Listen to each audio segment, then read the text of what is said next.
Today's episode is brought to you by my friends at Donor Perfect. It's an all-in-one fundraising software solution that helps fundraisers save time and raise more money. In fact, new Donor Perfect users typically raise 25% more funding in their first year. Donor Perfect is trusted by over 50,000 nonprofit professionals with everything they need for efficient fundraising, so they can spend their time where it truly matters, on nurturing real, authentic relationships with their donors. Learn more at www.donorperfect.com. Now on to the episode. Hello, and welcome to Nonprofit Nation. I'm your host, Julia Campbell, and I'm going to sit down with nonprofit industry experts, fundraisers, marketers, and everyone in between to get real and discuss what it takes to build that movement that you've been dreaming of. I created the Nonprofit Nation podcast to share practical wisdom and strategies to help you confidently find your voice, definitively grow your audience, and effectively build your movement. If you're a nonprofit newbie or an experienced professional who's looking to get more visibility, reach more people, and create even more impact, then you're in the right place. Let's get started.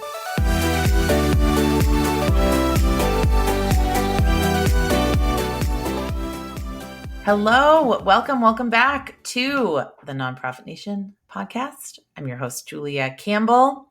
The topic today, one of my absolute favorite topics, digital advocacy for nonprofits. And my guest is Nicholas Bruneau.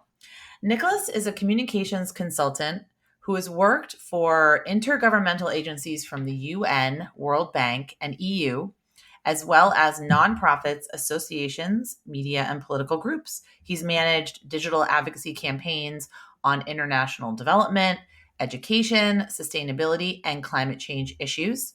And his recent book, Engage with Impact, is a leading digital advocacy guide. We're going to talk all about it today, his signature framework, and how we can incorporate digital advocacy into some of the strategies we're already implementing at our organizations. So Nicholas, welcome to the podcast. Thanks for having me, Julia. I'm so thrilled. So tell us about your journey and how you got into nonprofit work and the work that you're doing now. Yeah, I think looking back, it was about 15 years ago. I was working for the Economist Group and working in Brussels and involved with a lot of the advocacy campaigns that the Economist was running with associations, with organizations that were part of the EU community, the European community. And then I decided that I wanted to go on my own, that I wanted to work as a consultant, and then started working, with a lot of associations and organizations and nonprofits and even political groups, and really found my calling. And then eventually kind of realized when you work in communications, you want to do something that is going to be positive, that is not just going to be, for a company. And that's when I had that lightning bulb moment where you kind of think, well, actually comms can be a really strong force for good. And so I decided to focus on that. And ever since then, I've been only working for, international organizations and nonprofits. Mm-hmm. I love that. The comms can be a force for good. I completely agree. Try to infuse that in all of my teachings. And can you share your inspiration for writing the book, Engage with Impact, and what you hope readers take away from it? Yeah, it all started when I did a survey just after the pandemic.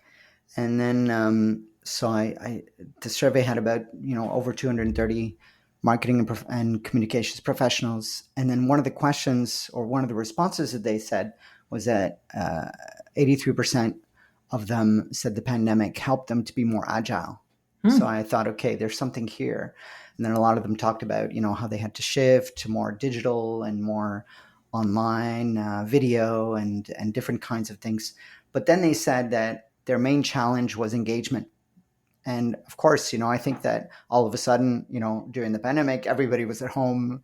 Nobody was, you weren't able to really engage in person. Mm-hmm. And so it really shifted. And so I thought there's really a lot that we could learn from what happened and how that evolved, and how communications teams are now sort of adjusting their sales to use more digital tools and more digital platforms. Yes.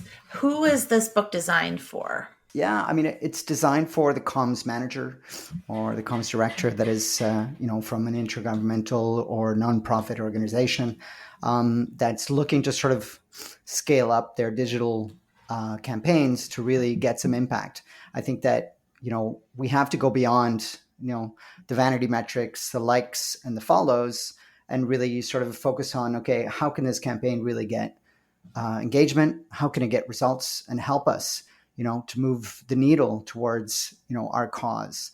And that's really, I think, as a communications consultant, my concern is always, I want to make a difference in the world. And so how am I doing that?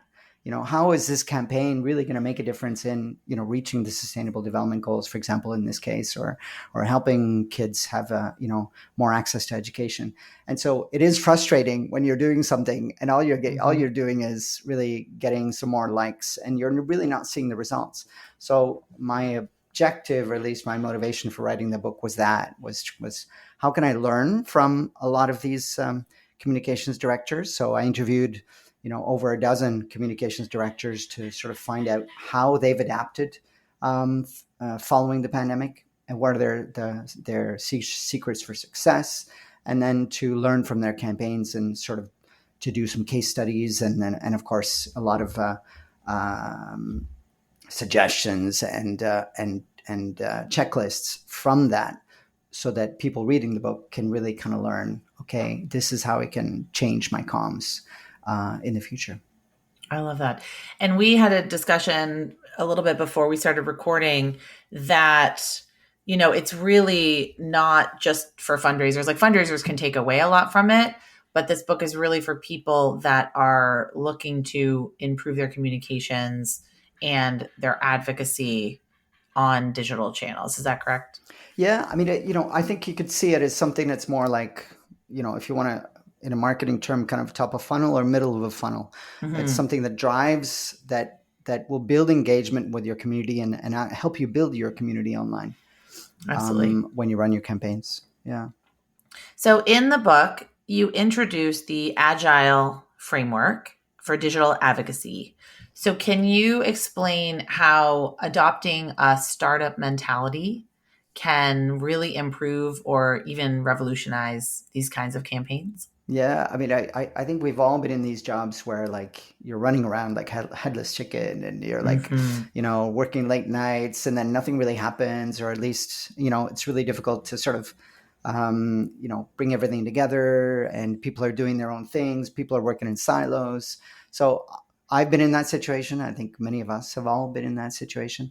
So I tried to see, okay, what are some of the strategies that a nonprofit can adopt in order to be more aligned, and maybe what can we learn from startups, right? Startups, they fall forward fast, they yes. learn quickly, and they collaborate because they have a small sort of environment.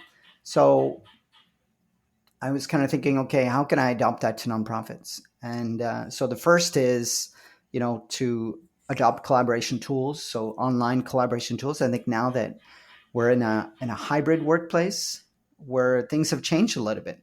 Before, it was all where everybody would go to the office, and then the pandemic hit, and then everything was virtual. And now we're kind of in this in-between zone, right, where people are going to work half the time, or working more virtually.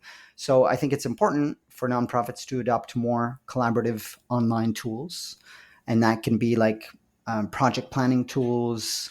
Not just Zoom, but different kind of ways in which they can better collaborate online. Mm-hmm. And that's also more inclusive because it allows you to also hire internationally. It means that you can also have, work with people that are somewhere else. They don't have to be, based in your city or in your region. And so it opens up a lot of opportunities. The second thing is, breaking silos. I think, having different systems for collaboration where you can speak with different teams and where comms can be not just sort of the team that delivers the end, something like a report or something like that, but really is involved at the beginning, in the planning stages, when there's a new initiative or a new project, and then comms is involved, and then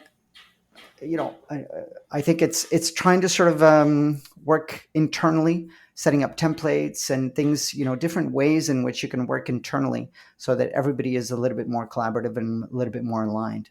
So those are all the key things. And then the final one, which is one of my favorites, is embracing vulnerability, embracing failure. And you had this, for example, in one of your previous podcasts with the case study with Candid, that Yes. talked about how they decided, okay, they're kind of lucky, right? They have this innovation fund that allows them to spend maybe 30% of their time experimenting and finding new ways of doing things. And so this was the example of Candid experimenting with short form video. But I think we should do more of that. And and if we do it like Candid, and we do it in a controlled manner, where we're not spending all our time, or we're not doing it in a way that is going to really have a big impact on our team and on our organization, then we're learning from it, and we're learning from the metrics, we're measuring it. And then from that, we're able to really improve. And why am I saying that? It's because digital is going so quickly. It's moving so quickly. We have to learn. We have to sort of, be constantly learning and constantly trying new things and seeing what happens with our audience. It's not what works for one organization is not necessarily going to work for the other. So you have to see what works for your audience, what works for your stakeholders. Oh, Candid, the interview that I did with Kate Myers-Emery, one of my favorites, because I agree with you. And the thing that I loved about that, it was such a controlled experiment. They looked at it very scientifically. They said, we're going to do 22 videos in 3 months, and this is how much time we're going to invest, with the caveat it doesn't take up too much of our staff time. They had all of these sort of parameters. So it wasn't just, okay, we're going to be doing reels. I mean, because when you do something like that, you don't really know, what does that mean? You don't know what are the results you're looking for. It gets very overwhelming for organizations to start from that. Would you agree? Yeah, no, exactly. And one of the things that they learned was, for example, YouTube Shorts was actually the surprise that it actually got more engagement. So one of the things I mentioned in there is that I remember a while back, and this is once again for startups. It's an event series called Fuck Up Nights, and so I think that these are events where people that are either from businesses or startups or even politicians talk about their biggest mistakes and how they learn from it. And I think more often we should try to do that. We should try to sort of, as opposed to glossing over, some of the targets that we may have missed, or a campaign that didn't go as well as we wanted to, and saying, okay, but we reached these results. Well, actually, what can we learn that didn't go so well? And maybe celebrate that, and celebrate the fact that, okay, next time, let's try to do this differently or do that differently. So I think we should do that a little bit more, and that allows us to really improve, and not just think that everything is perfect. On the contrary, that's the way that's the way you move ahead. You talk about the importance of inspiring with personal stories in digital advocacy, and I talk a lot about storytelling, written a book on storytelling, speak a lot on storytelling. And my question is, and I get this question a lot actually, how can nonprofits and organizations find and nurture the right ambassadors to tell these stories? Yeah, I mean, first, I think I think it depends. Some organizations will have like the CEO or the C-suite that are very charismatic, or that like to be on camera, and that's great when you can do that. Sometimes when you don't, you have to really coach them, or you have to work, internally. I know that the World Health Organization, they have a specific team that works on that. They work with their C-suites and also with senior managers across the organization, so that they're not only able to speak on camera, but also engage thoughtfully on social media. So that allows them not to look like a big organization, but to have really people that are there doing briefings, and it gives a more personal touch. So I think that's the first thing, internally looking at some of the people. And then also, I interviewed the World Wildlife Foundation in Germany, and they set up a group of brand ambassadors on specific topics. Just before the German elections, I said, okay, we need to be top of mind on certain key topics that the government is running on. And so they said they found internally a lot of experts. I think, as nonprofits, we have experts already internally. It's just building them up and building up their reputation. So the comms team kind of built up their profiles on the web, on social media, worked with them to develop regular content on key issues. So there was, for example, one person, specialized on climate change, another one specialized on air pollution, or different kinds of topics that were relevant for the German political elections. And this helped them sort of gain traction and to drive kind of conversations on the issues that were relevant for that, and to really have an impact during the elections. Mm-hmm. Oh, those are great examples. And empowering the community is a crucial step in the Agile framework. So, what are some sort of innovative ways that nonprofits have built and engaged their online communities? Mm-hmm. I think the least sexy and not very innovative way, I guess you could say, is using email, and using email well, right? So what does that mean? That means having an email strategy that allows you to have personalized emails, that allows you to sort of be to have a quality newsletter, and to really do something that will engage directly with your audience. So not depending on social media channels. I think what we've seen now with the demise of Twitter, with perhaps TikTok being sold out, all these things we can't depend. We can't put all our eggs in one basket. Yes. And so I interviewed Joe Polizzi, the content marketing expert, and he said he has this famous quote, which is, "Don't build your content house on rented land." Yes, and I so actually use that quote all the time when I speak. Don't build your content house on rented land. That's so funny. I'm a big fan of his. Absolutely. So it doesn't mean that you can't use social media as a way to build that engagement for people that don't know you yet, but your objective should be to drive them towards, your email newsletter or some owned channels. And so that's where you can have, for example, I think another way is perhaps having a community manager where you can run quizzes, you can run contests, you can run Q&As, you can so have events online and different things like that allow you to sort of build engagement with your audience. And that's kind of middle of a funnel where you're kind of really getting your audience engaged, and then bringing them towards that owned channel, whether it's your email newsletter, or there's some new online platforms now like circle.so or Mighty Networks, for example. So these are all kind of like platforms that allow you to sort of own your area and own the data from that. Yes. You not own the data of your Facebook followers. That's for sure. Exactly. So I think that's key. And so trying to sort of use these channels in a proactive way. Of course, it adds to the work, right? I think that's the issue. We all have like limited time. So I think if it aligns with your objectives of creating a community, then yes, I think it's important to do that. That's a question that I also get very frequently. Should we start a LinkedIn group? Should we start a Facebook group? What would your advice be? I think, like I said, it takes some time where you have to sort of keep that community engaged. I don't know which platform would be best. Of course, it depends on your audience. It depends a lot. I say that a Yeah, lot. yeah.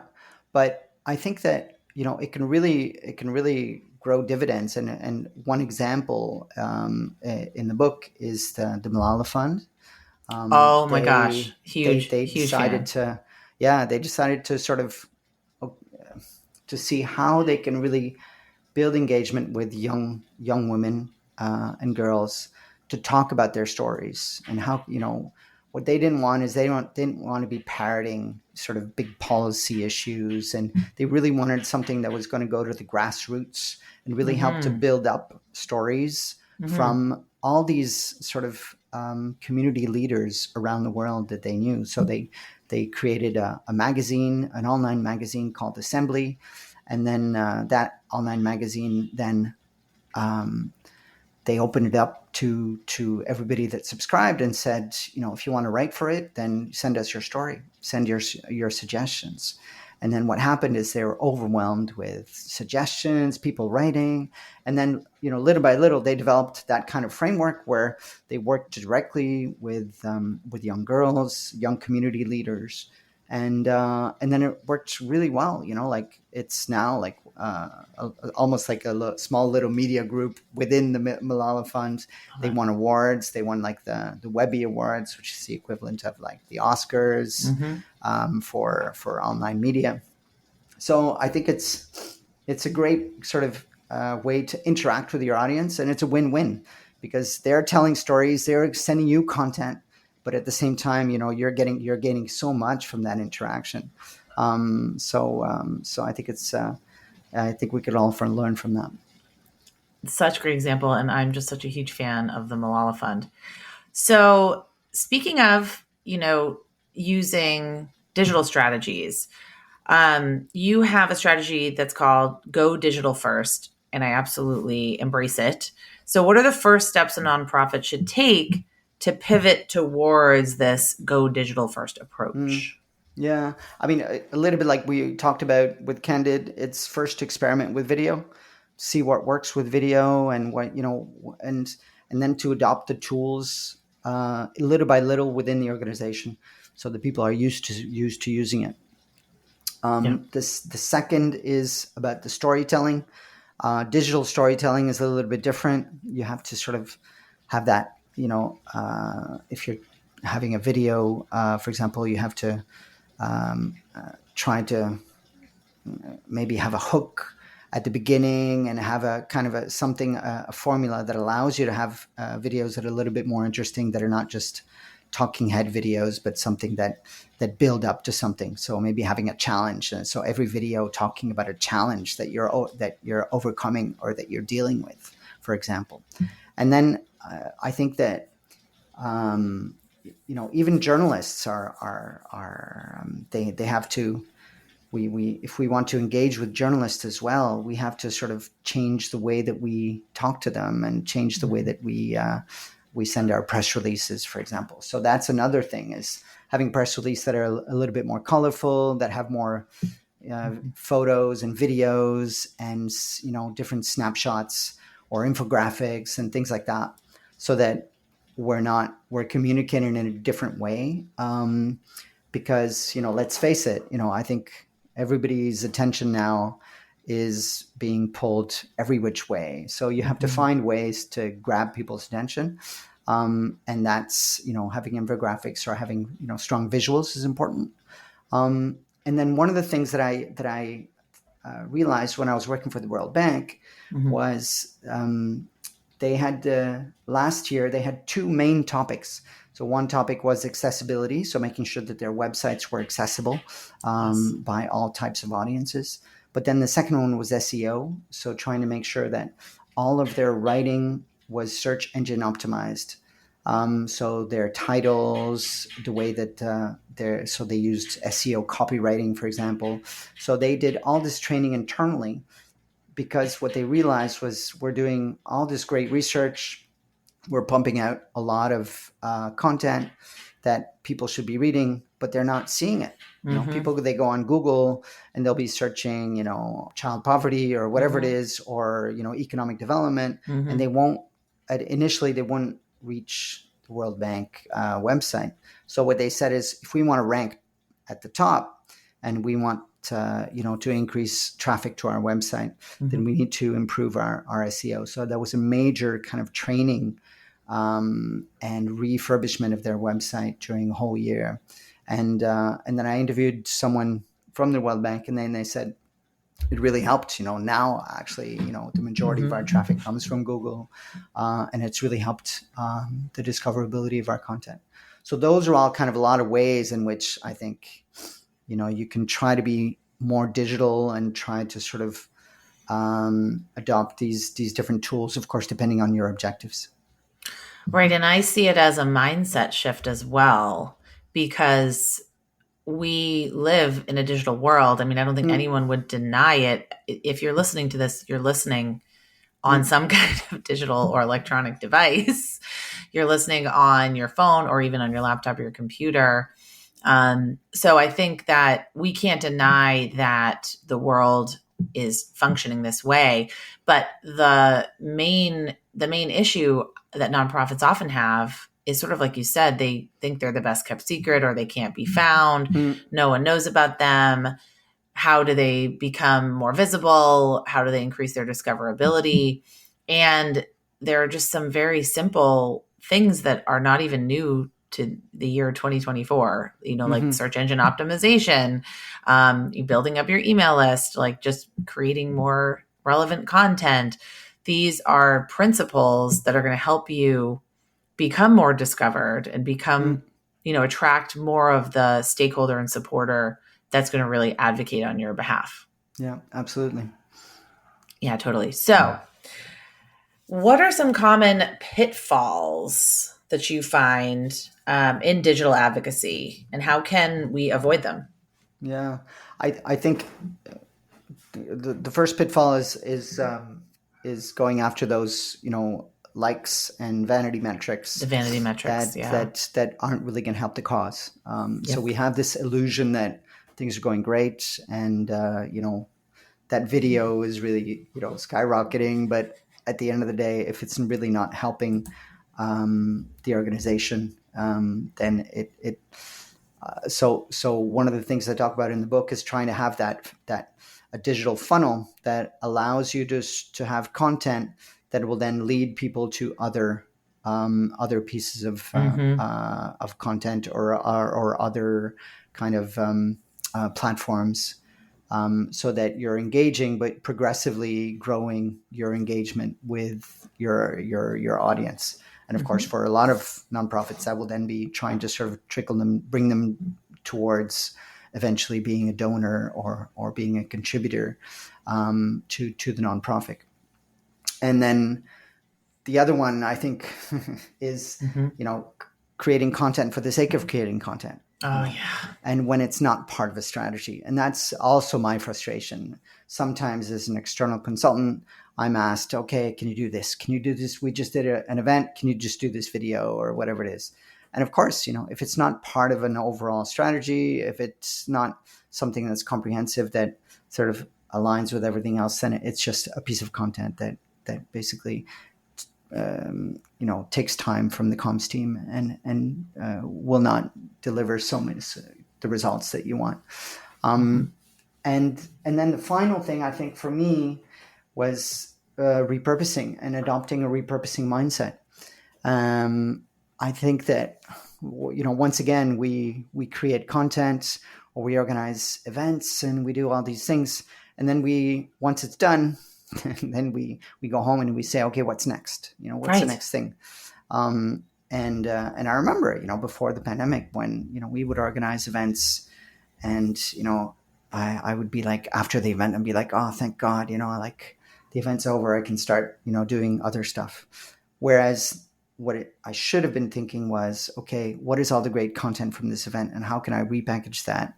Or how can I reuse that? Or how can I build that up into something else afterwards, whether it's a report, whether it's blog posts, whether it's different interviews. And then if I have the repurposing mentality from the start, then I will have, even before the event, started planning for that and had a lot of this different content, throughout the event being developed. So I think by doing that, we're multiplying the impact of one event, for example, and really doing the most that we can with the limited resources that we have. I have a client right now, and it's just that mentality of, okay, you're going to this event.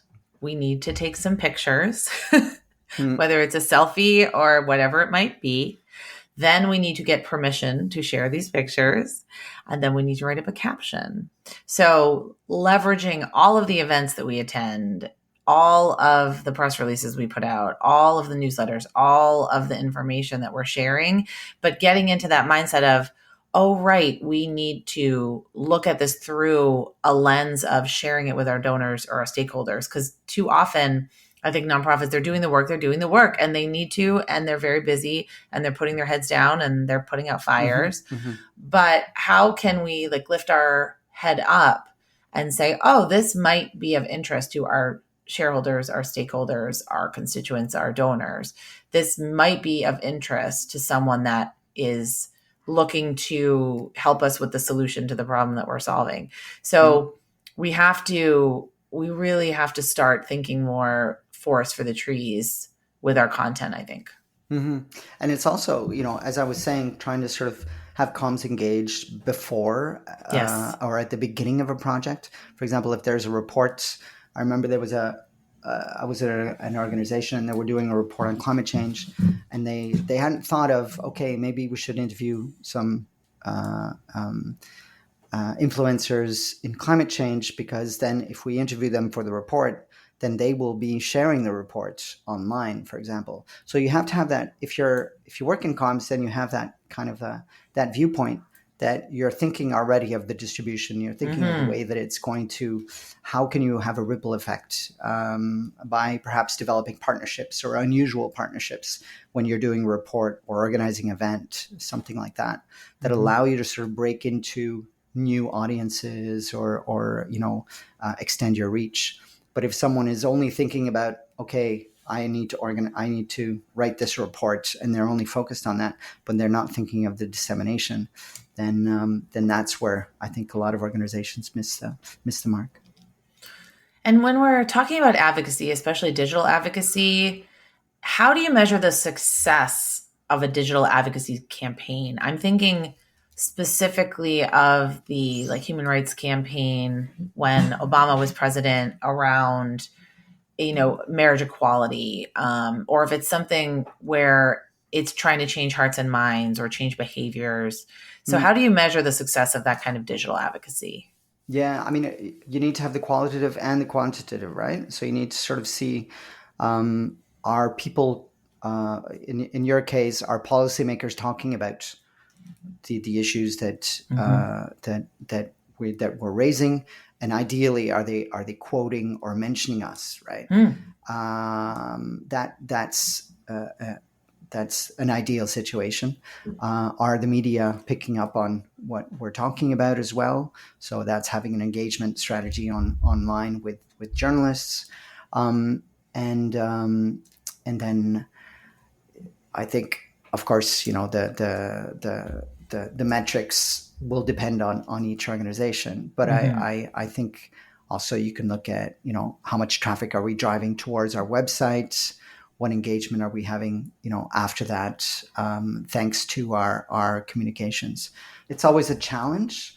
But no, I think overall, it's having a focused approach. Ideally, if you can define those objectives beforehand, but sometimes you'll have some pleasant surprises. Someone will pick it up, or an influencer will pick it up, and then. But of course, it's constantly plugging away at all these different areas. Yep. It's a lot of consistency. It's like exercise. It's like eating healthy. It's like anything else. So looking ahead, what emerging trends should we be aware of in digital advocacy? Yeah, I mean, obviously the two letters are AI and how can't get away what from is it. going to be their impact on nonprofits. And so I talked a little bit about that. I think we, of course, we have to be cautious. And so I interviewed UNEP, the UN Environment Program, digital lead on this, and so they're using it to support their communications, but of course they have very strong kind of editorial guidelines. They always make sure that there's a human involved, and they have cross-checking more than once all of their information, and so they might use it in some areas. For me, I've personally been using it more on the repurposing side. I think it has a lot of opportunities where you're able to repurpose a long form content into short form, into different tweets, into different things, and then of course making sure that it's aligned with the message that you want to convey.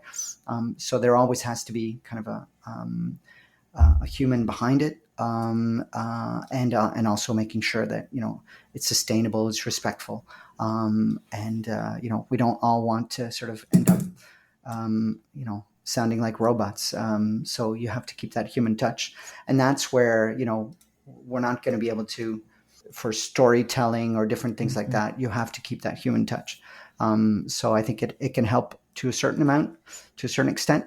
But I do think it'll help, for example, a lot of comms teams to improve their content creation. I don't know what your experience has been on that, and what you've seen. I use it personally and professionally to brainstorm ideas, and then also to sort of consolidate content. So if there's a 40-page report, I use it almost like I would an intern if I had an intern. And say I have an intern and I hand them this report and I say, could you summarize this for me and pull out the 10 most important bullet points, right? Of course, you have to fact check everything and you have to look through everything that it creates. I don't use it for content creation. Like, I don't think I would use it to write a blog post for me. I definitely wouldn't.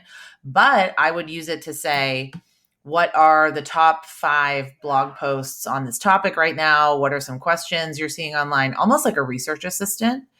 So that's really how I'm using it. And also to make my content better, like you said, putting in a first draft of maybe podcast show notes, looking for grammatical errors, looking for ways it could be tightened up, looking for better words, substitutes. So for me, I think there's so many ways, especially like in digital advocacy, we could put in a bunch of campaigns that we really like and like look at the themes and analyze what works and what doesn't work and what could maybe work for us. And I just see the potential there. I think it's huge. Yeah, exactly. One thing I think that is dangerous, though, however, is when people put in that 40-page report that they haven't read, and then they only read kind of the excerpt from AI, and I think that's kind of a dangerous thing. That I think is important to keep in mind, that some people look for shortcuts. It is not a shortcut. It is something that is you do have to fact check everything. Exactly. I had it creating images for me, and everything was misspelled, and I thought, okay, this is not gonna save the world right now. I was just using it to try to create a blog graphic. And I ended up having to use Canva and doing it myself, but because everything was misspelled. And I thought, okay, we really need to, we can't just plug and play. Like, we have to use it to, use it maybe to streamline what we're doing, but we still have to double check everything. Yeah. And then another way that I kind of like as well is simplifying. So asking, ChatGPT, when you have like a very technical report. Yes. To sort of say, okay, can you tell me? Can you repurpose this for a general audience, or for a 15-year-old, for example? Can you explain this to me as if I was a 15-year-old?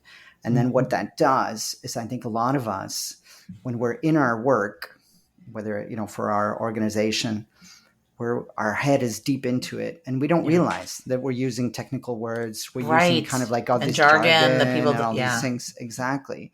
And so that's one of the things that is helpful. And then I even used, when I was writing my book, I used text to speech. Yes. So that I could hear my book spoken back to me. And so when you hear something, one strategy is to ask someone to read it to you, but of course you can use text to speech nowadays. When you hear it, you actually realize, yeah, that's kind of like a really convoluted sentence, or it's really it cumbersome doesn't make or sense, clunky, or it's exactly, or I should simplify that or cut that down, or so that it really allowed me to make the book a lot more conversational in that respect. Because I was listening to it, and I tend to sort of overcomplicate sometimes or make like really long sentences. So it allowed me to sort of make it a little bit easier to read. Yeah. That's fantastic. Well, Nicholas, where can people get the book and learn more about you, connect with you online? Yeah, well, that'd be great. The book, it's really easy. It's engagewithimpact.com. And there you can either get the book or also a free overview of the AGILE Framework, what that means and what and how you could adopt it for your organization. Perfect. Love it. Engagewithimpact.com. Perfect. Short, sweet. We understand it. Very easy to do, very easy to find. I encourage everyone to check out the book, check out the framework, engage with Nicholas. Thanks so much for being on the podcast, sharing your expertise and talking about everything you're working on. Thank you so much for having me, Julia. Well, hey there. I wanted to say thank you for tuning into my show and for listening all the way to the end. If you really enjoyed today's conversation, make sure to subscribe to the show in your favorite podcast app, and you'll get new episodes downloaded as soon as they come out. I would love if you left me a rating or a review, because this tells other people that my podcast is worth listening to. And then me and my guests can reach even more earbuds and create even more impact. So that's pretty much it. I'll be back soon with a brand new episode. But until then, you can find me on Instagram at JuliaCampbell77. Keep changing the world, you nonprofit unicorn.